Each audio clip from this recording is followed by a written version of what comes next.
Is there such a thing as cheap homes for sale in Toronto? If you're a home buyer looking for an affordable home for sale or an investor looking for a deal, this market shift could be exactly the opportunity that you've been waiting for.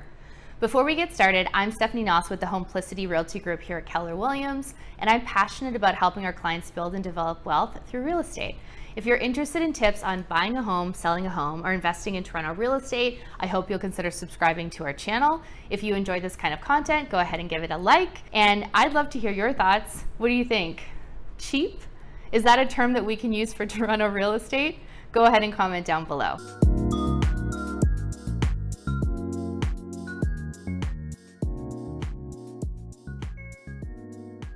All right, I think that maybe that's a little clickbaity.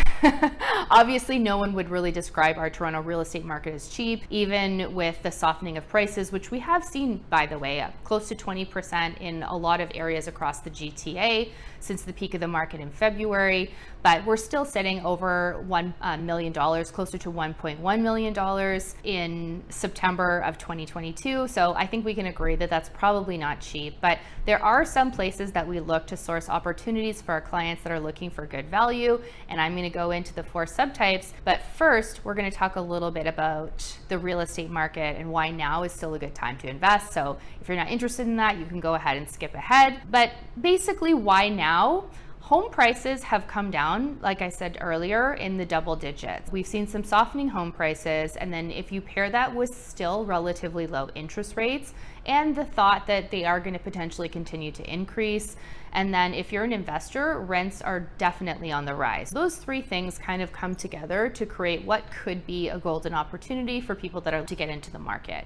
And even with interest rates likely continuing to increase and home prices potentially softening a little bit, there will be purchasers who are going to make opportunities for themselves right now, who are going to look back and be very grateful that they did. And here's why. Because they know that when interest rates start to come down again, the value of their home is going to skyrocket. And if we take a look back at the 80s, for example, when my parents' generation was getting into the home market, they were buying with 18% interest rates and buying homes for $160,000. So they were pretty much paying all interest at that point, like paying nothing down on their mortgage. But those people, like those are the homeowners that their homes are worth the multi-millions now. And they're the ones giving their children money, the bank of mom and dad for the last few years, to be able to afford the outrageous prices that we see now. And, you know, they made sure that they were purchasing in a range that they could comfortably afford for the next 5 to 7 years. And guess what? Interest rates did go down and home prices went up exponentially, and likely the same thing will happen here too. So now that we've decided that it probably looks like there could be a good opportunity as long as you can afford the home that you're looking at and that you can hang on to it for the next 5 to 7 years, then let's talk a little bit about what would actually present a good opportunity.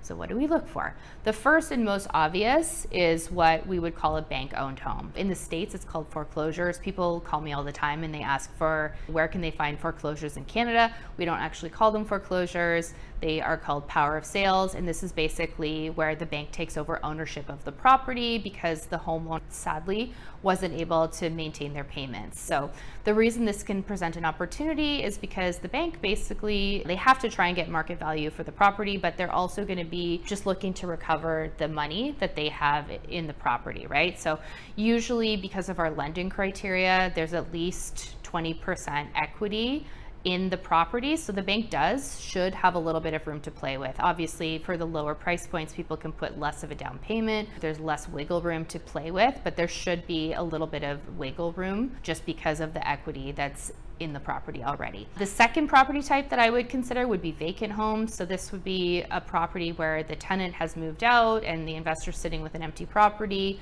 or where the homeowners have moved out and they've moved into another property they purchased. So potentially now they have 2 mortgages, maybe they've been relocated, or it's a divorce situation and they moved out of the house. Obviously, there's a property with a mortgage and property taxes and utilities and stuff that are costing every single month, and that's eating into the profit. So oftentimes, especially if you can come up with a quick closing, those can present as good opportunities, and that typically would be a more motivated seller. Number 3 would be estate sales. So this is when an executor would take over a property where potentially someone has passed away and they don't have that subjective value and just that emotional investment tied to a certain price point and the value of the property the same way a homeowner would. Their job really is to kind of finalize everything to do with the estate and close that out and make sure that the proceeds are divvied up however they need to be. So there's a little bit less subjective value in a property like that. Also, oftentimes nobody's living in the home. There's costs associated with that as well.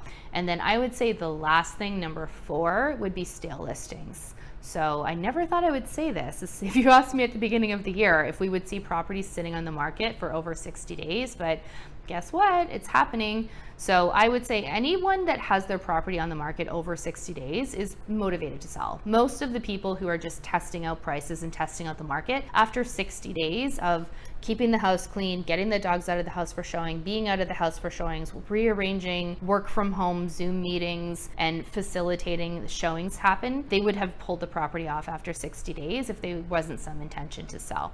So I would say if you have a property that's like 60, 75, 90 plus days on the market, unfortunately for them, they probably aren't getting the advice they need from their agent. I do have a video that I'll link up here on what to do if your home's not selling. Why isn't your home selling? Because a good agent should be advising them on what adjustments they should make. But if that hasn't happened, the property's still in the market, usually they're very happy to receive offers and showings, and oftentimes you can negotiate a little bit better on a stale listing. So all 4 of those property types can present as good opportunities. I have a list here. There's, I think, 92 properties on the list that match the 4 property types that I just described. If you'd like a copy of the list, go ahead and send us a DM or reach out to us through the website. My phone number and all my contact information will be down below. We do update this list in real time, and we have investors and clients that get these every day as soon as it comes available. So if that's something you'd be interested in, I'm happy to share that with you. And I think really the main takeaway from our topic today is that there are good opportunities out there for people that are looking into the future.